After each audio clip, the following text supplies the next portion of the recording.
नमस्कार। बहुत स्वागत है आप सभी दर्शकों का केतु गोचर के इस वीडियो में। जाते हुए केतु का बड़ा खेल। जी हाँ, सभी 9 ग्रहों में सबसे रहस्यमयी ग्रह केतु, धर्म, अध्यात्म और मोक्ष की ओर ले जाने वाला ग्रह केतु, अचानक से बुलंदियों पर पहुंचा देने वाला ग्रह केतु 18 मई 2025 को राशि परिवर्तन करेंगे और सूर्य की राशि सिंह राशि में गोचर करेंगे। कोई भी ग्रह जो एक राशि में लंबे समय तक गोचर करता है, जब वो राशि परिवर्तन करता है तो जाते जाते कुछ न कुछ शुभ प्रभाव दे करके जाता है। केतु एक ऐसा रहस्यमयी ग्रह है जिसके बारे में ना तो कोई विशेष जानकारी है आप लोगों को और ना ही आप लोग केतु के गोचर पर कोई लाभ ले पाते हैं। जबकि अगर केतु को समझ लिया जाए तो केतु एक ऐसा ग्रह है जो आपकी सभी इच्छाओं को पूरा कर सकता है, आपको बुलंदियों पर पहुंचा सकता है, लेकिन इसके लिए आपको केतु को समझना होगा। तो पहले हम समझेंगे कि केतु क्या है, केतु का प्रभाव क्या है और कैसे समझेंगे कि केतु आपको अशुभ फल दे रहे हैं। फिर बात करेंगे जाते जाते केतु मिथुन राशि के जातकों को क्या क्या दे करके जाएंगे। ये विश्लेषण आपकी चंद्र राशि के आधार पर किया जा रहा है और वीडियो के अंत में मैं आपको केतु के उपाय भी बताऊंगा। केतु एक ऐसा ग्रह है जो अगर आपकी कुंडली में शुभ स्थिति में है तो आपको बुलंदियों पर पहुंचाने की क्षमता रखता है। राहु के विपरीत फल देने वाले केतु को ज्योतिष शास्त्र में अत्यंत शुभ ग्रह माना गया है। कुंडली में राहु और केतु न केवल आमने सामने होते हैं बल्कि इनके प्रभाव भी एक दूसरे से विपरीत होते हैं। केतु का अर्थ है ऊंचाई, बुलंदी। केतु अगर कुंडली में शुभ हैं तो व्यक्ति को बुलंदी पर पहुंचा देते हैं। केतु को मोक्ष का कारक माना गया है। मोक्ष का अर्थ है भौतिक इच्छाओं की तृप्ति। जब सभी इच्छाएं पूर्ण हो जाती हैं तो मोक्ष की स्थिति बनती है। इसके अलावा केतु को आकस्मिक घटनाओं का कारक भी माना गया है। दुनिया के जिन भी लोगों ने जीवन में बुलंदी हासिल की है, जीवन में वो सब कुछ प्राप्त किया है जो वो पाना चाहते थे, उनकी कुंडली में केतु या तो गुरु या शुक्र के साथ गोचर कर रहे होंगे या गुरु या शुक्र की राशि में गोचर कर रहे होंगे या फिर गुरु या शुक्र की दृष्टि केतु पर पड़ रही होगी। हालांकि केतु त्याग के भी कारक होते हैं, डिटैचमेंट के कारक होते हैं, अलगाव के कारक होते हैं और मोक्ष को प्राप्त करने के लिए बहुत कुछ त्याग भी करना पड़ता है। अगर आप जीवन में केतु के गोचर का पूरा लाभ लेना चाहते हैं तो आपको त्याग करने की प्रवृत्ति को अपनाना होगा। निर्लिप्त निर्विकार भाव से कार्य करना होगा। केतु आध्यात्मिकता के कारक हैं, धर्म कर्म में आपकी आस्था को बढ़ाने वाले होते हैं और जिनकी कुंडली में केतु अकेले होते हैं उनकी कुंडली में केतु सर्वाधिक शुभ फल देने वाले होते हैं। लेकिन जब केतु अशुभ फल देने वाले होते हैं, जब केतु अशुभ फल देते हैं तो किस तरह का फल देते हैं आप ये समझें। आप ये कैसे जानेंगे कि केतु आपकी कुंडली में अशुभ फल दे रहे हैं, क्योंकि हर व्यक्ति तो ज्योतिष शास्त्र का ज्ञाता होता नहीं है। तो पहला लक्षण है, राहु से प्रभावित व्यक्ति अगर बीमार है तो डॉक्टर गलत डायग्नोज करेगा, गलत दवा देगा। लेकिन अगर केतु से प्रभावित है तो डॉक्टर बीमारी को पकड़ ही नहीं पाएगा और आपको ऐसी दवाइयां देगा जिससे आपको रिएक्शन हो जाएगा। केतु को चर्म रोग, पेशाब संबंधी बीमारियों का कारक माना गया है। केतु के कारण संतान उत्पत्ति में बाधा पैदा होती है, सिर के बाल झड़ जाते हैं, शरीर और नसों में कमजोरी आ जाती है, सुनने की क्षमता में कमी हो जाती है, रीढ़ की हड्डी में दर्द होना, घुटनों जोड़ों की समस्या होना, ये सब अशुभ केतु के लक्षण हैं। केतु कैंची के कारक होते हैं। एक्सीडेंट्स के कारक होते हैं मंगल और केतु। अगर एक्सीडेंट में टांके लगते हैं तो ये समझिए कि इस एक्सीडेंट का कारक मंगल है। लेकिन अगर शरीर में कैंची लगी, यानी किसी एक्सीडेंट के कारण या किसी बीमारी के कारण शरीर का कोई अंग काट करके निकाला गया, तो ये आप समझ लीजिए कि ये केतु के कारण हुआ है। केतु खराब है तो पुत्र प्राप्ति में समय लगता है और या पुत्र हो करके भी नहीं रहते हैं। एक और निशानी है कि केतु अगर खराब है तो संतान आपके बुढ़ापे में आपका साथ नहीं देगी। और ज़्यादातर वृद्धाश्रम में जो माता पिता रहते हैं वही होते हैं जिनकी कुंडली में केतु खराब होते हैं। आपके जीवन में अचानक से कोई बहुत बड़ा बदलाव आ जाए, नौकरी छूट जाए, व्यापार व्यवसाय में घाटा हो जाए, रातों रात आपकी आर्थिक स्थिति एकदम खराब हो जाए और लंबे समय तक नौकरी छूटी रहे, नौकरी ना लगे, या 7 साल तक बेरोजगार बैठने के बाद नौकरी लगे, तो ये सब केतु की महादशा के कारण होता है। केतु को भाग्य का कारक माना गया है। नौकरी और व्यापार ये भाग्य से चलते हैं। हालांकि इसमें सूर्य का भी रोल होता है, लेकिन कहीं न कहीं केतु भी भाग्य को प्रभावित करते हैं। अब आप नौकरी में हैं, कार्यस्थल पर लोग पीठ पीछे आपकी बुराई करना शुरू कर दें, आप जिनका भला करने की सोच रहे हैं वही आपकी जड़ काटना शुरू कर दें, आपके मित्र ही आपकी बुराई करना शुरू कर दें, आप पर कोई आरोप लग जाए, तो आप ये समझ लीजिए कि केतु आपको बहुत ही खराब फल दे रहे हैं। देवगुरु और केतु दोनों को आध्यात्मिकता का कारक माना गया है। केतु ईश्वर के प्रति लगन को बहुत अधिक आपकी बढ़ा देंगे, लेकिन केतु अगर नेगेटिव हुए, नकारात्मक हुए, सकारात्मक हुए, अच्छे हुए, शुभ हुए, तो ईश्वर के प्रति लगन लग जाएगी। खराब हुए तो आपको ऐसी लत लगेगी जो आसानी से छूटती ही नहीं है। जुए की, शराब की, सिगरेट की, तंबाकू की, इस तरह की लत। अशुभ केतु के कारण कुछ लोगों पर बिला वजह आरोप भी लगते रहते हैं। और अगर आपके ननिहाल पक्ष की स्थिति कमज़ोर होने लगे, वहाँ पर निरंतर संघर्ष की स्थिति बन रही हो, तो समझ जाइए कि आपका केतु अशुभ फल दे रहा है। सांप का काटना या कुत्ते का काटना ये भी अशुभ केतु के लक्षण हैं। कोई दवा रिएक्शन कर दे या आपको कोई जहर दे दे, तो ये भी अशुभ केतु के कारण हैं। तो इन सब तरीक़ों से आप समझ सकते हैं कि केतु आपकी कुंडली में अशुभ फल दे रहे हैं, और फिर आप केतु का उपाय कीजिए। केतु अगर अच्छे हैं, 48 साल में आपका भाग्योदय करा देंगे, और अगर ख़राब हुए तो 48 साल के बाद आपको बर्बाद भी कर देंगे। अगर आपकी ज़िंदगी में 48 साल के बाद 48वां साल जैसे ही समाप्त हो, अचानक से बड़ा उतार चढ़ाव देखने को मिले, तो आप समझ लीजिएगा कि ये केतु के कारण है। अब बात करते हैं अलग अलग राशियों पर केतु के प्रभाव के बारे में।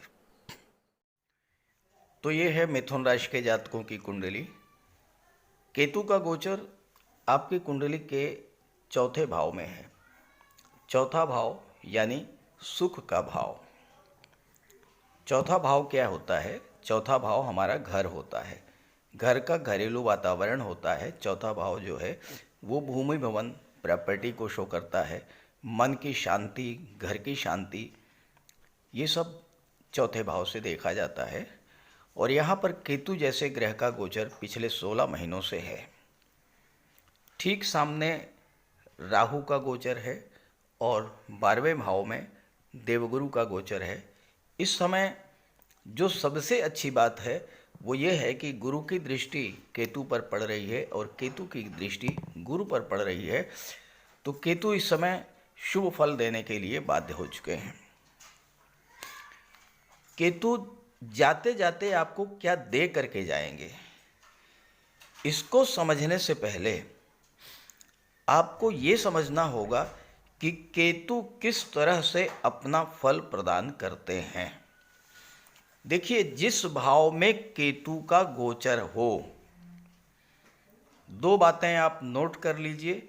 चाहे आपकी जन्म कुंडली में केतु हो, चाहे गोचर में केतु हो, जिस भाव में केतु का गोचर है उस भाव की चीज़ों को अगर प्राप्त करना है तो उन चीज़ों को पाने की इच्छा त्याग करनी पड़ेगी।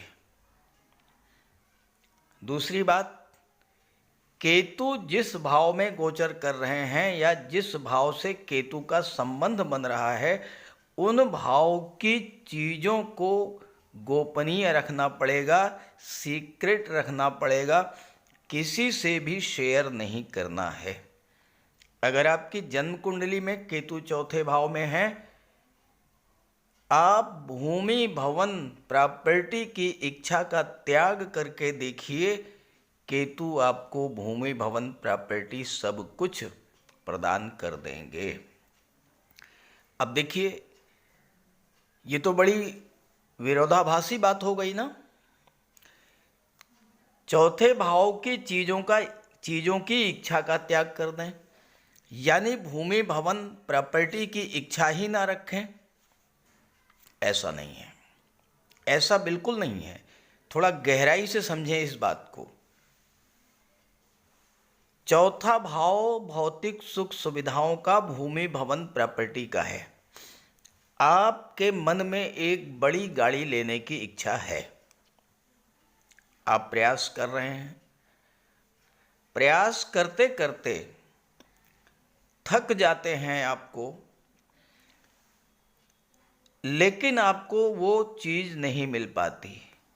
अथक प्रयास करने पर भी, बहुत कोशिश करने पर भी आपको मनोवांछित चीज़ नहीं मिल पाती।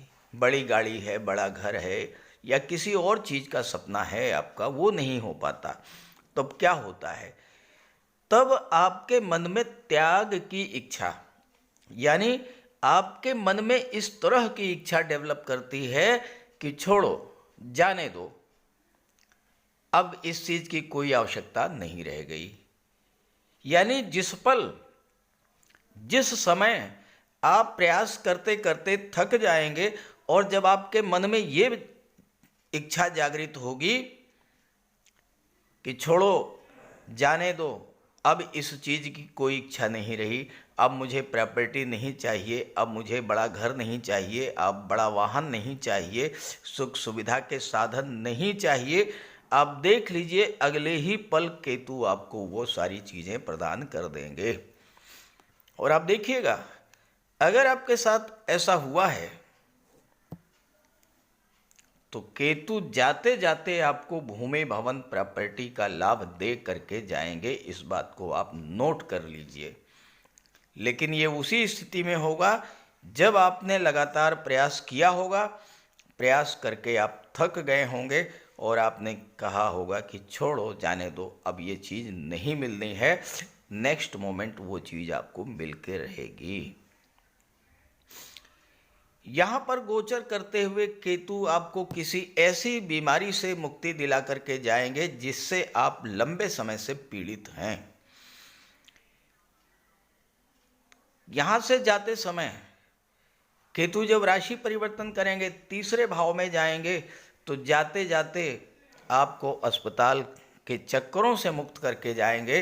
अस्पताल से स्वस्थ करा करके घर पहुंचा करके तब केतु राशि परिवर्तन करेंगे।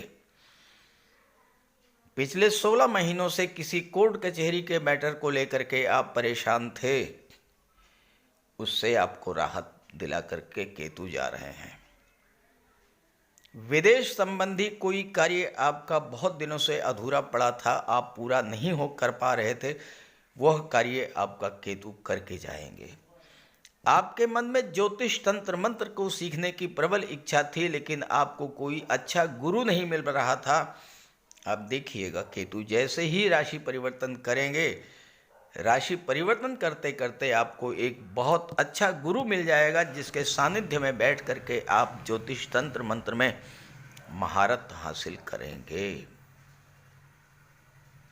राहु बैठे हैं आपकी कुंडली के दशम भाव में, और राहु के कारण आपके कैरियर प्रोफेशन में जो अप डाउन्स हुए हैं वो भी 18 मई के बाद ख़त्म होने जा रहे हैं, क्योंकि राहु भी राशि परिवर्तन करेंगे। और राशि परिवर्तन करके अपने मित्र की राशि शनि की राशि कुंभ राशि में आएंगे। और जैसे ही राहु यहाँ से हटेंगे, आपके करियर प्रोफेशन में जो समस्याएं थी वो तो समाप्त होंगी ही। राहु की दृष्टि चौथे भाव धन के भाव पर पड़ रही है। परिवार के बीच तनाव की स्थितियां थी वो खत्म होंगी। धन संचय की इच्छा आपकी पूरी होगी। अचानक से धन लाभ मिलेगा। आपका जो पैसा डूबा हुआ है वो मिलेगा। जहाँ जहाँ पर आपका पैसा रुका हुआ है, जहाँ जहाँ पर आपका धन फंसा हुआ है, वो सारा पैसा इस समय आपको प्राप्त होगा। बहुत ही महत्वपूर्ण समय है। इस गोचर का लाभ उठाइए, और ज़्यादा से ज़्यादा लाभ मिले तो आप केतु का उपाय भी करते रहिएगा। बात करते हैं उपायों पर। केतु का सबसे बड़ा उपाय है भगवान श्री गणेश जी की उपासना करना। बुधवार के दिन गणेश जी का पूजन करें, अथर्वा स्तोत्र का पाठ करें। सोमवार के दिन भगवान शिव की आराधना करें, रुद्र स्तोत्र का पाठ करें। काले रंग की गाय की सेवा करें। काले और सफ़ेद रंग के दो रंगे कुत्ते की सेवा करें, उसको भोजन दें और कौवे को भोजन दें। केतु का सिर नहीं है, अंग भंग है, तो आप जो भी कोई दिव्यांग हो, असहाय हो, अपाहिज हो, उसकी सेवा करें। भूल करके भी ऐसे व्यक्ति का अपमान न करें। कंबल, छाता, काली उड़द, गर्म कपड़े, कस्तूरी और लहसुनिया, इन चीज़ों का दान आप कर सकते हैं। ओम कें केतवे नमः, इसका जाप करें 5 माला या 8 माला। नौकरी नहीं मिल रही है या 48वें वर्ष में बहुत बड़ा अप डाउन हो गया है, तो मूली को 7 मूली पत्ते समेत अपने सिर से 7 बार उतार कर किसी गाय को खिला दें। 7 बुधवार आप ऐसा करें, केतु का शुभ फल मिलना शुरू हो जाएगा। इसके अलावा शनिवार के दिन एक पात्र में कुशा और दूर्वा दोनों एक साथ रख कर के पानी भर लें और शाम को पीपल की जड़ में डाल दें। 7 शनिवार ऐसा करने से राहु, केतु और शनि तीनों के शुभ फल मिलने शुरू हो जाएंगे। लहसुनिया धारण कर सकते हैं, लेकिन धारण तभी करें जब कुंडली में केतु अच्छे हों या न्यूट्रल हों, और किसी योग्य ज्योतिषी से परामर्श लेकर के। अगर केतु नेगेटिव है तो गोमती चक्र की अंगूठी धारण करें। फिरोजा भी आप धारण कर सकते हैं। तो ये सब उपाय करने से आपको केतु के अशुभ फलों से राहत मिलेगी। नमस्कार।